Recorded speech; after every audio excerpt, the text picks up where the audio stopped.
Welcome back. It's your boy, AB the Creator. We are about to jump into another reaction video. Patreon Jump the Line request from Julia. Fat Electrician. Yes, the man is back with a video titled The Most Gangster Politician Ever, Cassius Marcellus Clay. Before we jump into this reaction, if you would like to have a video sponsored just as Julia did, I'll make sure to leave those links in the description below. Welcome back, Fat Electrician. All we do is learn and laugh when we're with you. The two L's. Learn and laugh. That's what we do. Before we start this video, the only Cassius Clay I know is Muhammad Ali when he changed his name from Cassius Clay. You know what I'm saying? But this is Cassius Marcellus Clay, a politician. All right. I don't know if there's any correlation between the two. I have no idea. We're about to find out. Fat Electrician gonna get us right. Trust me. And we're gonna have fun doing it. Brother, could you please educate us? But when you do, I need you to talk to me. But could you talk to me lightly? Oh, not the baby. It's a riveting story. It was really good. All right, we gotta go. I gotta tell the internet about the guy I named you after, okay? You gotta go hang out with mom now. Ooh, you named his baby? Today we're talking about the most gangster politician in American history. Ladies and gentlemen, Cassius Marcellus Clay, aka the Lion of Whitehall. Whitehall being his family home that he grew up in Kentucky as the son of one of the richest slave owners in all of America. While going to college at Yale to become a lawyer, he would attend a speech from a famous abolitionist by the name of William Lloyd Garrison, and that speech would change the entire trajectory of Cassius Clay's life as well as American history. It is at that moment that Cassius Clay decided he was not only going to be quietly opposed to slavery, but that he was actively going to fight against it. He would be set down the path to become the most influential abolitionist of all time. Okay. Oh God, forgot to do the ad. Hold on. Sorry for bothering the video. Real quick, this video is brought to you by the biggest sponsor of the channel and my and I respect it, my boy. My boy said I forgot to do the ad. I gotta do the ad. There's people that's paying, sponsoring these videos. You see what he's doing? Yeah. Go ahead, dog. Do what you got to do, brother. I get it. Brother, I just appreciate you allowing me to have it on my platform. I appreciate you doing what you do so I can do what I do. Favorite sporting goods store, Shields. They've got over 30 retail locations across the United States and an even better online store that I'm going to have linked down below. And if you use my code, you're going to get free shipping. They've got everything you could imagine there. This is where I got this shirt. Nice. This is where I got this backpack. Fire. All of it was on sale. It was a great deal. Again, use my code down below. You're going to get free shipping. Back to the video. Oh, wait, hold on. I forgot to mention Muhammad Ali's original name was Cassius Clay. Yeah, he was actually named after this guy too. Anyways, back to the video. Bye-bye. See, he be knowing. Before I even get to the video, me and Fat Electrician, we like this. What we, 3, 4 videos in now? Brother, we like this. We kind of, it's getting, brother, we might be related. If you don't know, at this point in time, there's basically two different camps you could fall into for being anti-slavery. You could be an abolitionist or an emancipationist. An emancipationist is somebody that wants to vote it out over time, over the next 5, 10, 20 years, versus an abolitionist, which is somebody that believes we need to end slavery right now, and they're willing to fight about it. Sir. And in the case of Cassius Clay, he was willing to fight anyone, anywhere, anytime. You see, Cassius Clay wasn't just some nobody punk kid that went off to college and decided that he didn't like slavery. This was the son of one of the wealthiest slave owners in all of America. So for him to come out and voice anti-slavery views was a huge deal, and it pissed off a lot of people. Absolutely. So, being that this was the 1820s, what do you do when you're pissed off? You challenge somebody to a duel. So, needless to say, the young Cassius... Yeah, you can see, I can see the scene in my head, and I wasn't even there. Yeah, I don't think that's right. I don't think we should be doing that. His partners on this side thinking, Sir, what are you doing? What do you mean we can't? This is what we do. Or you want to be one of them? We challenge you to a duel. Yeah, then let's fight then, my boy, because it ain't right. Just because I'm on this side with y'all, that don't mean that I can't recognize what's right and what's wrong. Let me tell y'all something. Clay found himself partaking in an awful lot of duels, and he never, ever lost. So, obviously, he's pretty good at it, and what do you do when you find something you're pretty good at? You want to keep doing it, right? Right. So Cassius Clay starts challenging anyone and everyone to a duel that dares to oppose him. It became common knowledge in his community that Cassius Clay would be willing to fight the wind if it blew from the west and he wanted it to blow from the east. This man went on a dueling rampage, so much so that by the time he graduated college, he was considered to be the deadliest duelist in all of North America. This guy was putting slave owners in the dirt like he was Johnny Appleseed planting fucking fucking trees. He became known as the deadliest abolitionist of all time. So he graduates from college, Crazy. goes back home as a lawyer. Shortly after that, his father passes away and leaves everything to Cassius Clay. Cassius Clay immediately frees all of his father's slaves, costing himself $40,000, which is roughly $2 million today. Ooh. And then he even gives some of the slaves land and money on top of it. Absolutely. Come on now. Come on, my boy. Come on. Let me go ahead and like this video. Come on now. Now you're cooking with grease. Come on. Cassius?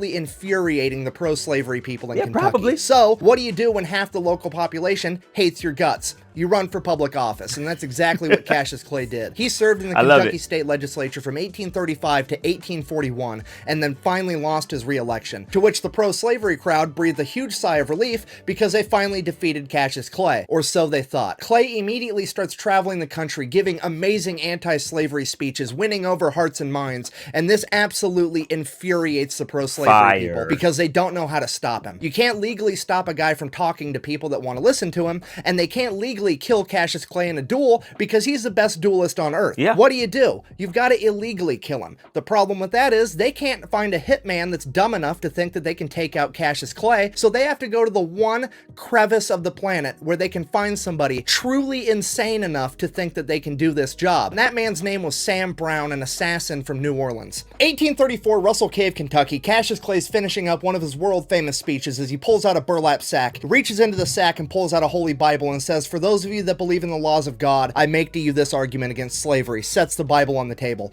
reaches back in the sack, pulls out a copy of the U.S. Constitution, and says, "For those of you that believe in the laws of man, I present to you this argument against slavery," sets the Constitution down on the table, drops a burlap sack to the ground and says, "For those of you that believe in neither the laws of God or man, I make to you this argument against slavery," as he pulls out both of his pistols and sets them on the table, which I think we can all agree is gangster as fuck. And at this moment, Sam Brown comes up on stage and shoots Cassius Clay point blank in the chest. Luckily, Cassius Clay never leaves home without his trusted Bowie knife, which resides inside of a metal sheath. And that metal sheath would catch Sam Brown's bullet, saving Cassius Clay's life. At which point, Cassius Clay... Wait a minute. It escalated quickly. Go back. Go back, my boy. That escalated. That whole scene. If this was a movie, that whole scene is lit. The layout, the Bible, the Constitution, my pistols. Somebody comes up point blank. Huh?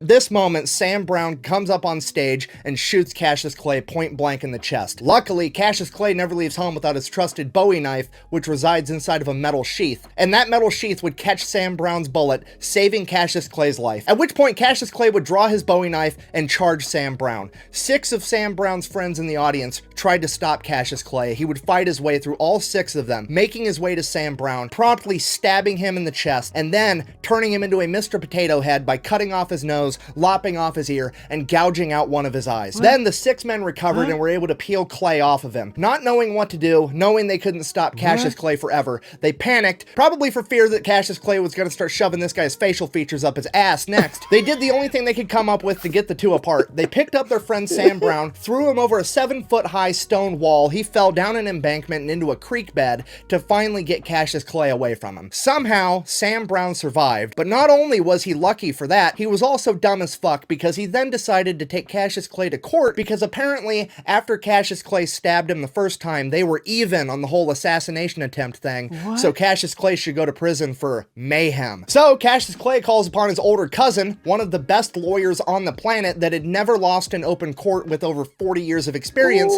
Henry Clay. Henry Clay goes, "It's lit. Cassius' family lit. A whole family full of gangsters. Boy ain't lost a court case in 41 years. My boy, the Michael Jordan of cases. He don't miss. It's 6 of them that tried to get Cassius off of old boy. It took 6. He got through them. Cut him up like Mr. Potato Head. Shoved all his pieces up his... Huh? Well, he was gonna... He didn't like Mr. Potato Head, but he cut him off. Huh?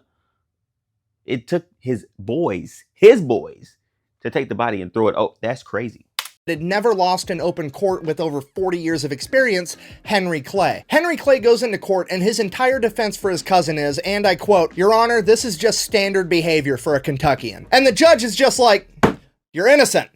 Free to go, that's it. Best court case ever. Literally walks in and just goes, I thought this was America. Huh? Isn't this America? I'm sorry, I thought this was America. So after Cassius Clay was found innocent, Henry Clay decides that he's going to run for president, and Cassius is going to help him campaign. Cassius is going to tour the country, giving speeches, saying, hey, you know, vote for my cousin. Here's the rule with that. Henry Clay told him he's only allowed to tour the northern states because he's actually legitimately concerned that if he sends Cassius to the south, he's going to shoot so many fucking slave owners in duels that it could be considered voter fraud. Okay. So Henry Clay All right. ends up losing the presidential election, and Cassius moves on to his next life adventure, which is becoming an author and writing anti-slavery news articles. The problem with that was none of the newspapers were willing to publish him, so he says, fuck you, I'll start my own newspaper, The True American. Now, as I'm sure you can imagine, starting an anti-slavery newspaper in fucking Kentucky in 1845 was not very popular, and his business would receive death threats pretty much every day, some of which were written in blood. So Cassius Clay, in true Cassius Clay fashion, says, fuck it, I guess we're gonna fight about it. He then proceeds to up-armor his entire business and his printing office. He covers the entire front of the office in a large iron sheet. He installs several cannons down corridors, stocks the entire thing with loaded guns, and rigs it to explode. Here's the thing, he also doesn't expect his employees to fight to the death for him, so he installs an escape hatch and instructs them to escape if anything goes down,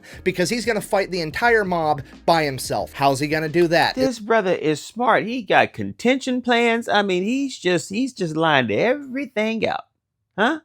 He's just got it all lined out. It's all planned out. Brother Smart found that out early. Long time ago in the story. This brother Cassius, brother, I get it, Muhammad. I get it. I get it. This brother's cold. Whole family, fire. Go back a little bit. If anything goes down, because he's going to fight the entire mob by himself. How's he going to do that? As soon as you walk in the only door to get into that printing office, you find yourself in a long, narrow corridor with iron on each side, just wide enough for a single man to get through. Cassius Clay is going to stand in that narrow corridor and fight the entire mob one man at a time. Literally the mentality of, if you have a problem, take a number, I'll kill you in a minute. This man recreated the entire Battle of fucking Thermopylae with 300 Spartans, straight up, except he's going to do it all by himself. If you think fucking with John Wick's dog is a bad idea, the last thing you want to do is fuck with Cassius Clay's printing press, because this man is determined to defend the freedom of speech with the right to bear arms at any cost. He built the building for a single person to walk down the hallway. So if anybody comes in there with any problems, it's me and you. The person behind gonna have to wait until I finish you so they can get their ass kicked. Huh? You gotta wait for your ass kicking, huh? Taking numbers? Because it's genius. The entire thing is genius, my boy.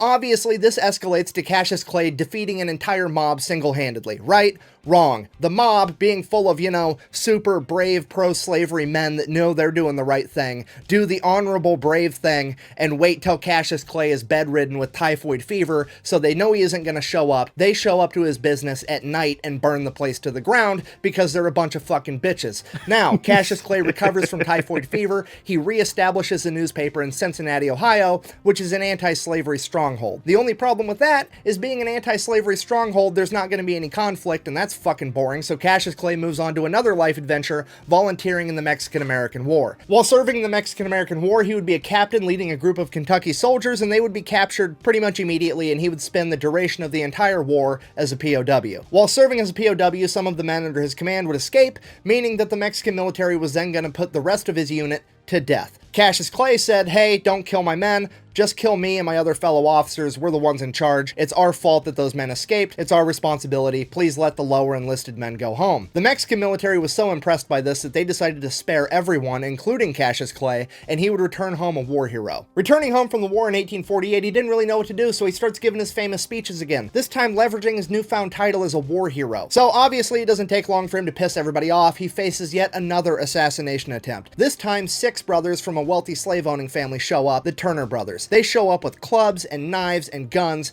and they... When I heard Turner brothers, you know what I wanted to say? My Pirates of the Caribbean friends, I know you're going to say the same thing. Mr. Turner. Mr. Turner. Elizabeth Turner. Even y'all thought Elizabeth Turner was actually Bootstrap Bill's daughter? You pirates is stupid. You know, hold on. I almost went on a tangent. We're not talking about Pirates of the Caribbean. Let me get out of here. Huh? Let me go back. speeches again, this time leveraging his newfound title as a war hero. So obviously it doesn't take long for him to piss everybody off. He faces yet another assassination attempt. This time 6 brothers from a wealthy slave-owning family show up, the Turner brothers. They show up with clubs and knives and guns, and they beat the living shit out of Cassius Clay with the clubs. They stabbed him multiple times. Cassius Clay whips out his trusted Bowie knife, starts opening up these brothers like they're fucking Amazon packages, making his way to the lead brother and stabbing him an excessive amount of times. We don't know how many times, but we do know it was a lifetime supply. Killing the lead brother, ending the assassination attempt. Cassius Clay would... But hold on, man. Didn't they stab and beat him too? What's excessive? My man's, he got cut. He got stabbed too. What's excessive?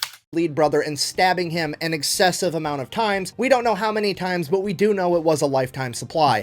Killing the lead brother, ending the assassination attempt. Cassius Clay would fall to the ground, nearly dead, and this would be the closest anybody ever came to actually killing Cassius Clay. When he was asked about it later on in life, all he said was, "I felt the utmost indignation," which translates to, "I was fucking annoyed." This man almost died from an assassination attempt, and he has the same attitude towards it that I have towards fucking fruit flies. Okay, this dude is so metal, he deserves his own spot on the periodic table of elements. Cassius Clay then makes a full recovery from his injuries, starts giving his... See what he did there? He's so metal, deserves his own table on it. Come on, man. You see what he did there? You low-key a rapper. I caught the bar. That's what I do. I do this. I caught the bar. His own spot on the periodic table of elements. Cassius Clay then makes a full recovery from his injuries, starts giving his speeches again. 1853, he donates a large chunk of his land to John Fee, who uses it to found Berea College, the first co-educational and multiracial college in the South ever. Fast forward to 1860, Cassius Clay is giving speeches in Illinois where he meets a politician by the name of Abraham Lincoln, and they get along great. Cassius Clay is then slotted to become Abraham Lincoln's vice president. However, he's a little bit too Cassius Clay to be an actual big-name politician like that, so they give the job to Hannibal Hamlin, and Cassius Clay becomes the ambassador to Russia. 1861 rolls around, the Civil War breaks out. Cassius Clay is in Russia. Cassius Clay not only convinces Russia to not side with the Confederates, but he convinces Russia to tell Great Britain and France that if they so much as recognize the Confederacy, Russia will go to war with them. And this was a humongous step that nobody talks about in the winning of the Civil War. And it is 100% because of Cassius Clay. Fast forward to 1862. Abraham Lincoln wants to appoint Clay a major general in the Union Army. Cassius Clay publicly refuses the President of the United States, saying that he's not going to do it until the President signs the Emancipation Proclamation freeing the slaves of the South. Cassius Clay is literally the man that bullied Abraham Lincoln into prematurely signing the Emancipation Proclamation before he wanted to. Okay. And nobody talks about it. Fast forward again to 1865. The Union wins the Great American Scrimmage. The slaves are freed. Cassius Clay has achieved his lifelong goal at the age of 55, bringing an end to slavery in the United States of America. He then goes... 55 is a young age. Now, 55 then, it's a full term. You know, a lot of people wasn't living past a certain age. So 55, you getting up there. That's, hey, and you done fought off a sickness, brother. You done defeated death like twice. 55, you accomplished this. Forced the president to sign to free the slaves. That's you. Brother, I'm not doing nothing until you sign that paper. You feel me? I'm not my soul, brother. My soul, brother. You feel me? You see what I did there? My soul, brother. I'm not doing nothing till you sign that. You sign that? Hey, now we can get right. His lifelong goal at the age of 55, bringing an end to slavery in the United States of America. He then goes back to Russia again to serve as ambassador until 1869, and while he is there, he helps to broker the purchase of Alaska. This man is probably the most influential person in American history that you've never heard of. Straight up. After returning home from Russia, Cassius Clay would live out the rest of his days in Whitehall until the age of 80 years old, where he would be declared clinically insane, in hindsight most likely due to a severe amount of PTSD, as well as potentially dementia. He didn't die from it, he lived on for quite a bit longer. He just picked up a new hobby of fucking with the local sheriff because he was crazy now. Over the course of the next decade, Clay and the sheriff would have multiple run-ins that would be concluded when the sheriff and 7 deputies were repelled from Whitehall. Hold on, man. All I know is my boy likes a little conflicts. He likes a little sauce. He likes a little energy. He likes a little, this is too nice. It's going too right. I need to rebel. I need to do something. I need to be irritating somebody. Because me not getting irritated is starting to irritate me. Do you understand what type of, like, I'm John Wick. So if I'm not wicking, I'm ticking. And you don't want that.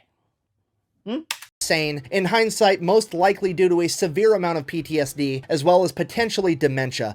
He didn't die from it, he lived on for quite a bit longer. He just picked up a new hobby of fucking with the local sheriff because he was crazy now. Over the course of the next decade, Clay and the sheriff would have multiple run-ins that would be concluded when the sheriff and 7 deputies were repelled from Whitehall when Clay utilized his home defense cannon that he had at the top of his stairwell. At that point, the local sheriff would inform the local judge he will not be returning to Whitehall to tangle with Cassius Clay anymore unless the judge was willing to dispatch an entire company of the local militia to accommodate him. Then in 1900, 2 men would break into Whitehall, and Cassius Clay at the age of 89 would manage to kill both of them, one by gunshot and one, yet again, with his trusted Bowie knife. Hey man, he's 89 and he's still John Wicking? You still wicking at 89? You still cooking? Oh, this brother's cold. This brother's cold. Muhammad, I saw before, but now I really see why. He's undefeated. The boy don't miss. He's 89 and he still fought off 2 people that broke into his house in the middle of the night. At 89? 89, people. At 89. 89? You did this at 89. There's 89-year-olds that can't even walk without the help of a walker. They're in a wheelchair, or they're not with us anymore. RIP to all those 89ers. But what? 89? And you still moving? You still wicking? You still John Wicking at 89? That's crazy. We got to go back. I need to hear that again. Local judge, he will not be returning to Whitehall to tangle with Cassius Clay anymore unless the judge was willing to dispatch an entire company of the local militia to accommodate him. Then in 1900, 2 men would break into Whitehall, and Cassius Clay at the age of 89 would manage to kill both of them, one by gunshot and one, yet again, with his trusted Bowie knife. Then in 1903, at the age of 92, Cassius Clay would die of natural causes, or as they called it back then, general exhaustion, which is the most gangster way on the planet to go out. Literally just, I'm tired now, peace, and then he left. Straight up. Pretty tired. Think I'll go home now. In conclusion, when it comes to famous historical household names, there's always another man or woman lurking behind the scenes in the shadows that's deemed too rough around the edges to be in the spotlight, yet they contribute just as much, if not more, to the movement. These men and women are willing to do horrific things for terrific reasons, and when it came to Abraham Lincoln and the abolition of slavery, that man's name was Cassius Marcellus Clay, the most gangster politician in American history. Thanks for watching the video. Best way to support the channel is go buy some merch at thefatelectrician.com. Quack bang. Go get his merch. Go get it. Go get his merch. Boy's a legend. I love that one. That one's fire. That's fire. That boy cold, ain't he? That brother's cold. He gonna deliver it to you. It's gonna be funny, informative. It hits all the. It hits everything. This brother was still kicking at 89. Y'all understand what I'm saying? At 89, he's still John Wicking. How, Sway? How is that even possible? I have no idea. I have no idea. Shout out to Julia. Julia, I appreciate you. This was fire. This was fire. Hit the like button. Comment, share, subscribe if you haven't already. Make sure you ring that bell. Get those notifications as soon as any video drops. But you got to ring the bell to do so. And don't forget to go check out the Fat Electrician also. Shout out to that brother. That brother's cold. Legend. All his videos is fire. I know we only done like 4 or 5. A handful, but he ain't missed yet. This one? What's the other one that I really like? The Waffle House one is good too. This Cassius Clay though, I ain't gonna lie to you. This might be the one. This might be the one. What the? At 89? You're still kicking at 89. You're still John Wicking. That's crazy. That's crazy. And you punked the president into signing. You know what? Can't do no wrong. Can't do no wrong. Then his cousin is a gangster too. His cousin ain't lost a case. 41-0. Ain't missed yet. Like, what are we doing? Whole family full of gangsters. Wow. I'm thoroughly impressed. I ain't gonna lie to you. That was fire. That was fire. That is definitely my favorite. Muhammad Ali, I get it now. Brother, I get it. Hey, brother. With that type of resume, why not?